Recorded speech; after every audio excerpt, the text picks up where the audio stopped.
And 2 people are in jail after law officers found nearly 30 pounds of cocaine hidden in the vehicle that they were driving in.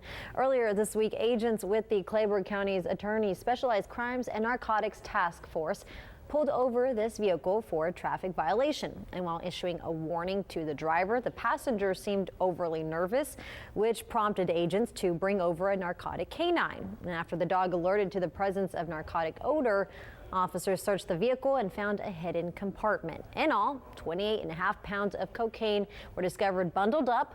A small amount of other drugs were found as well. Both suspects were arrested and turned over to the federal authorities.